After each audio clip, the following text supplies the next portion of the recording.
But you said something that, again, I think I'm old enough, and there's a few of my contemporaries here. I grew up in the 70s, so I was alive when the first internet, connections, were live in the university I was studying. And I remember back then people saying, when information is available to everyone, that's when all the world's problems will be solved. Oh boy. That was in 1989, okay? And here we are. Yeah. And one of the frustrating things, which is why I started writing this book that I just finished, that I shared with you the other day, is I believe part of the problem is that we don't understand a lot of what you just said. The fact that we have a piece of hardware or wetware up here between our ears that is at least 250,000 years old in its current form, right? In its current form, it was about 250,000 years ago when there was the last evolution of what we call the Homo sapiens, which are the closest ones that look like we do. And the world looked very different back then. And like you said, the brain evolved not to make us happy, not to make us comfortable. It's basically to survive, to live another day so we can reproduce. That's it. The brain is literally just an energy management tool. That is its number one job, is to manage the body's energy resources so we can live another day. That's it. Happiness is not an equation of evolution. It's just not. No. That's something we invented, which is fine. It's great. But we seem we to love hang being on happy. to I love being happy too. And I being feel happy like is being good. miserable. Right?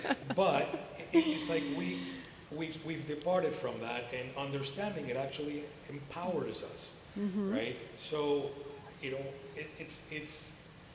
I feel like even though we're quote unquote have so much access to education, we really do not understand how our physiology works, how the body keeps a score, like you said. That was a wonderful Absolutely. book, Dr. Vanderkolk, and how if we don't do these basic things, like the breath work, like the meditation or prayer, depending on what you believe, and start allowing ourselves to release these things, we end up at some point having some sort of breakdown. Yes. And for me, this is where I want you to chime in, and I admit it, very, very guilty.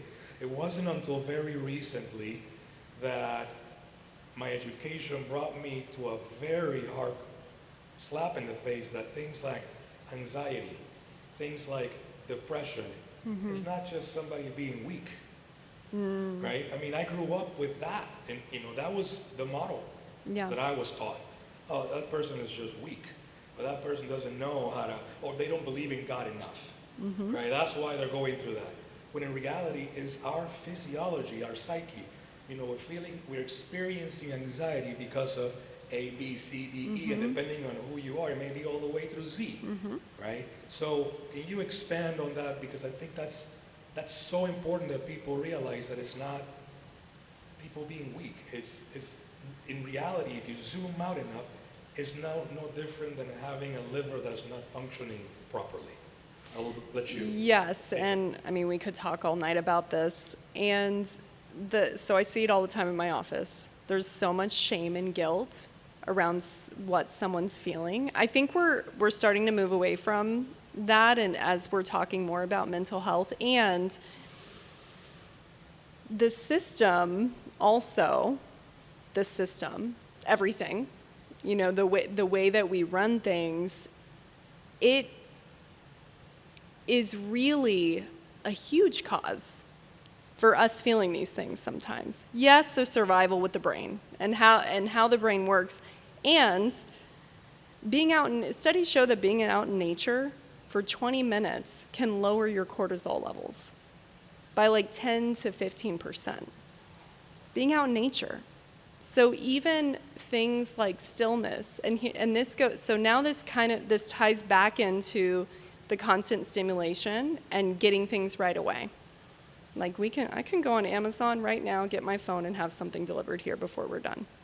And that's a good thing. So how can we work and integrate with the tools while also honoring what the physical body wants, what the old brain wants, And when we think about that term weak and what the system, has provided for us, a lot of this is really being in a place of stillness. And stillness does not have to mean being still. It can be remembering that nature is medicine, remembering that community is medicine. God's honest truth. I had a rough day today, and I came here and saw these beautiful people that I'm friends with. That's my medicine. Getting in community. These things are free, and they're at our fingertips, and we're so busy that we don't have time. And so it's really starting to prioritize that time as well. But everyone goes through something at some point. And I love that you said a smack in the face, because life does it when we don't pay attention, and we've all gone through it. Everyone has I have, you have, everyone in the crowd. We always face these hurdles. And what I always say is it's an opportunity for us to express being the highest version of who we are. Because you going through all this, look at all the knowledge you gain and everything you went through from it, everything that I've gone through with it, and anyone else. It's given us opportunities to really lean on people to help us grow. And we have choice in those moments. Like, who do I want to be? Do I want to go backwards? Do I want to lean on old habits or behaviors? Or do I want to go a different direction? And we always have that choice. And that period of growth can be so fulfilling when you look back from 5 years, from 10 years, looking back and say, who was that person? And wait, I dated him? What? We've all had that. And it's a beautiful thing. Yeah. So let's talk a little bit about, a little bit more about specifics of how to help people and how people can help themselves. Mm-hmm. And just pick an example, because we've talked about this before, about, the anxiety, right? Sure. And how we can feel it, right? And how it's a psychosomatic experience, right? Because it's not just something that is happening up here, but blood pressure changes, heart rate, the stomach can start doing things because of an episode, mm-hmm. right? Mm-hmm.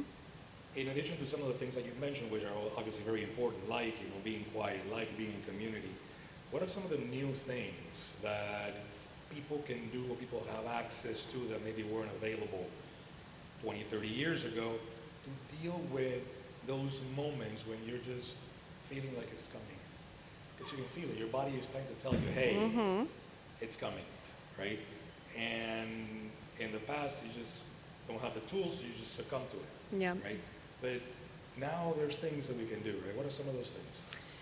I want to provide a free resource because I also think that one of the challenges with mental health right now, what I've been hearing, even so I consider myself also a supplement to someone going to a talk therapist, so they could go talk things out, and then we process in hypnosis. And there's a lot of times where therapists are not accessible because of money. Someone can't afford to pay for it, or because of their insurance doesn't take, or therapists are overloaded right now. It's hard to get in with someone. I've had clients say, man, they're not available for 2 months. And it's not the therapist's fault.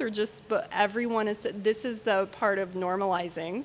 So if you've ever thought of becoming a therapist, go back to school and do it. There's probably a shortage at some point. But YouTube, going on one piece, and I'll take through another tip as well, going on YouTube and saying short breath work or short hypnosis or short guided meditation. I say short because you may be in the middle of something, and there are a dozen 5-minute videos that will take you through a very quick, just to bring you down a little bit, just to bring you down, just enough to be able to move through an emotion. And Dr. Jill Bolt-Taylor, she talks about, she's done studies on the response in the physical body. It takes 90 seconds to move through an emotion. but it takes upwards to 15 minutes to move through and process the emotion. And so there's always that, it's called the 15-minute rule. Set a timer for 15 minutes and cry or scream it out in your car. So you can allow it to come. You can allow it to come, and that's the way that you don't have it processed and stored in your body. Because what will happen is after 90 seconds, if you're going through the process, and if you've ever experienced an emotion, which we all have, and you notice it's like a wave, where maybe you're crying, and then it's like, oh, wait a minute. Okay, I feel temporarily better. In that moment, that's the wave that it happens, and everything does happen in waves. And so if you're going over 15 minutes, it means you're in a story. You're in your head. You're creating, so remember the past, the known familiar from the past, you're now starting to create a dialogue around the emotion that you're feeling. And so how can you process everything in that moment? I would say, like you had mentioned, tools, like a really quick, there's self-hypnosis tools as well that you can move through. But when you're experiencing a really heavy emotion, I always recommend breathwork. Because with hypnosis, of course, as a hypnotherapist, I always recommend hypnosis. But if you're in it, you're like, I don't feel like doing this right now. And so breath work is all you have to do is focus on breathing. And so there are different types of breath work patterns that actually match different types of emotions. If someone needs to bring more energy in the body, then you're actually going to do a breath pattern that's faster. If someone wants to bring their energy down into a more grounded state, it's just a simple in through the nose and out of the mouth, like slower, and the exhale always longer. It's a free resource that has been with us since the day we were born, and I can't speak enough wonderful things about breath work as well. So you said this several times, which I resonate strongly with. You said when you're experiencing a feeling, you're experiencing an emotion, but again, that's not how colloquially, the average person uses those words. So these are my feelings, my emotions. This is me. This is and identifying. There is that identification. What do you tell people in order so they can start that journey of seeing themselves as the observer of their thoughts, feelings, and emotions versus being the thought or being the feeling or being the emotion? Yeah, that's a great question. There's a type of and actually I think it's a therapeutic technique used as well, but it's used in hypnosis, and it's called parts therapy. And so what I would say is if you're identifying with something, we treat it like it's a separate entity, being, person from you. It's like the devil and the angel on the shoulder. And so what we do in something like that is create a safe space for you. Let's just say you're experiencing an emotion. You want to just play with me for a minute. What emotion are you experiencing? Oh, let's use anxious. Anxious, okay. Yes, I'm anxious. Okay, so you see how you said exactly. I am. No, I am it. No, I know. I'm it. So in that process, you're having a part of you that is creating anxiety. And ideally, it's creating anxiety because of protection. It's trying to protect you. They're protector parts. And so really starting to identify, oh, this is just a part that started to be created at some point in time. It popped up to protect me, maybe at a young age, likely at a young age. And that is the separation that you start to experience. So even like if you're a meditator or in hypnosis or even in breath work, talk to that part of you. And even closing your eyes down and saying, if this part, creating the anxiety, were to show up in my body, where would it be? Some people may say all over, some people may say it's in my head, and that's okay if it's just in someone's head. And then starting to separate yourself from that part and say, okay, part, I see you here in my heart. I hear you. What do you need from me? And starting to ask and starting to dialogue with that part. They're subpersonalities. We have hundreds of parts that help us through our day. And it's just part of our psyche that gets created over time. And so starting with that dialogue, you could use it through journaling. You could use it through hypnosis, meditation, talking it out with someone. You can use parts with really anything. So if you're experiencing, for example, this, or anyone who's listening, if you're experiencing a particular emotion, you can go home and say, okay, part, and name it.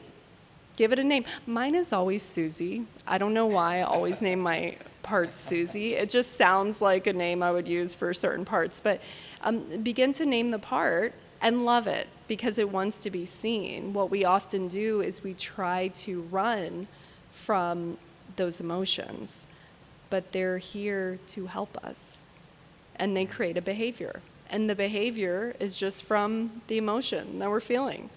And we're trying to create either a coping strategy based on that.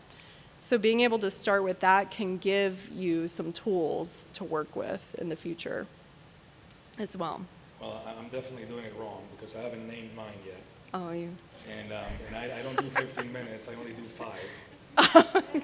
I lose it for 5 minutes and then I'm done. Well, most of the time. No, but Well, 15 minutes or less. Yeah.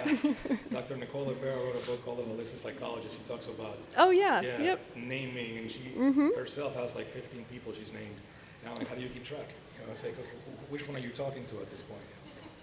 Well, I knew this was going to happen. There's so many things I want to talk to you about, but I want to give a little bit of room for questions in case anybody has any questions, because we're almost out of time.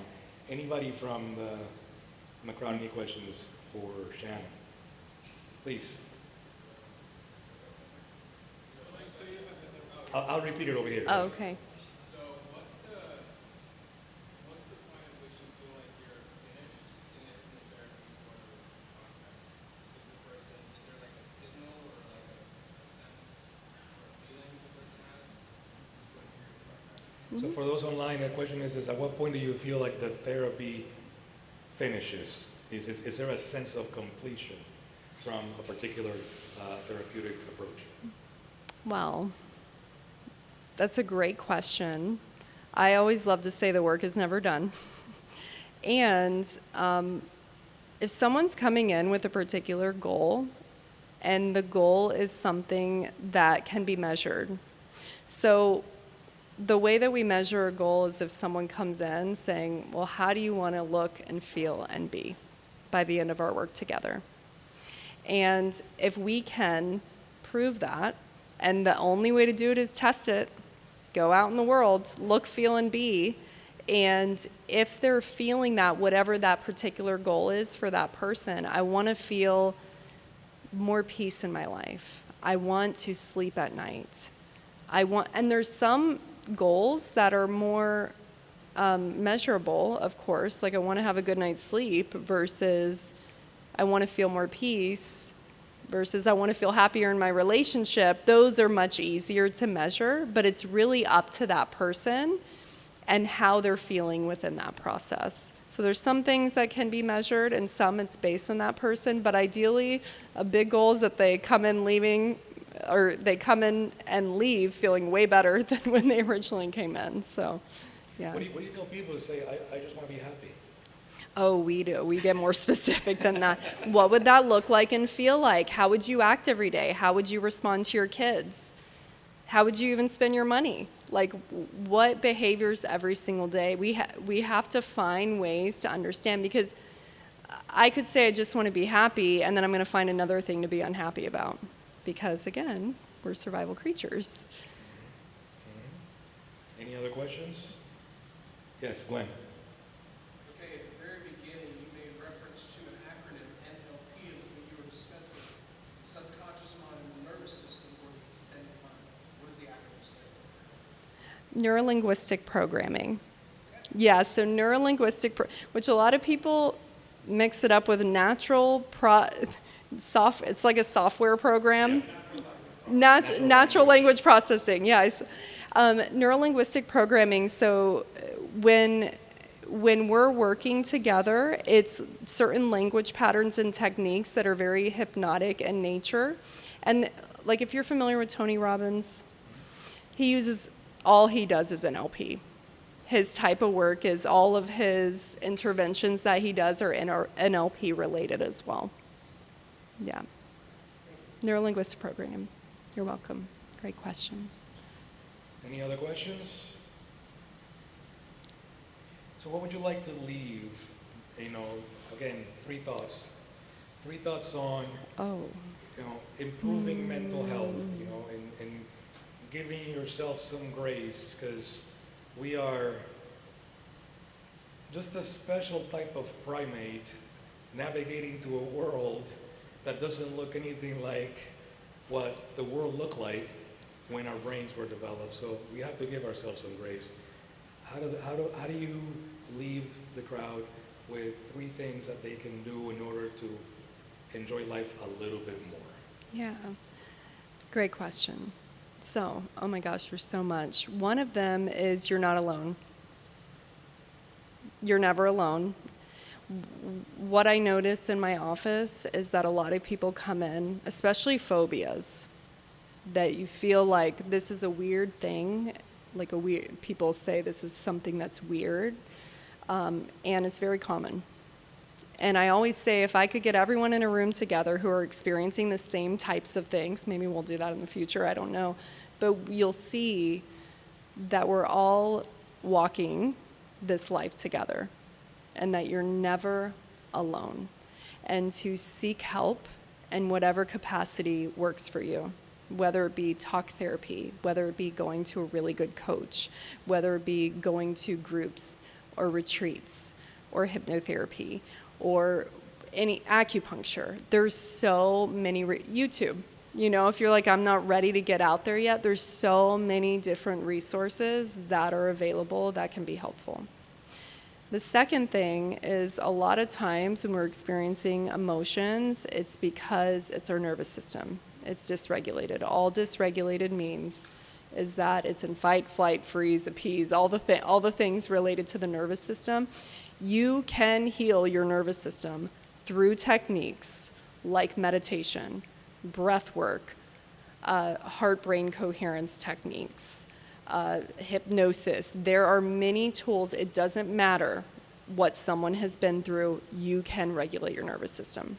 I've seen it in my office, and I know many other people have experienced what that feels like. And you don't actually know that you're dysregulated sometimes until you do things like assessments and realize that even happened to me. I went through a process even in my breathwork training where I was like, wow, I'm actually dysregulated. and you don't actually know it until you feel you're truly in that state of coherence. And so and then the third thought is just pick, and this is more of an action item. Just pick one thing to start with. Journaling is very therapeutic. Breathing is very therapeutic. Going in nature. We do a walk once a week at Split Oak Forest, and I swear it's the most healing thing ever, just going out in the forest and seeing red cardinals. And it's a beautiful thing. Life really is beautiful when you're looking through that lens of, this is just an experience. This is an experiment. This is a great experiment. What can I do to express the highest version of me? And how can I find these connection points to experience more of that goodness? And we didn't touch about this, so I want to give you the last word on this real quick, but in addition to all that, everybody's different, and there is room for medication for some people, and there is value in that, right? And sometimes that could be a starting point to get you to a place, and then the therapy can kick in. So I wanted to make sure that I was fair across the board. Absolutely. So give you the last word on that. Yeah, of course I'm holistic. So, but yeah, absolutely. There's always room for help in every single area. Yeah, in every single area. And here's the thing: if you're feeling like you're in a hole and you're having a hard time getting out, lean on the experts who can help you. Like, go to a psychiatrist, go to a psychologist, go to a licensed mental health counselor, go to a licensed clinical social worker. And then, of course, hypnotherapy, like all the holistic tools, all of it can be used very cohesively together. Because even I do a lot of cross referrals amongst all of those industries, because everyone just wants to help you feel better. That truly is the case.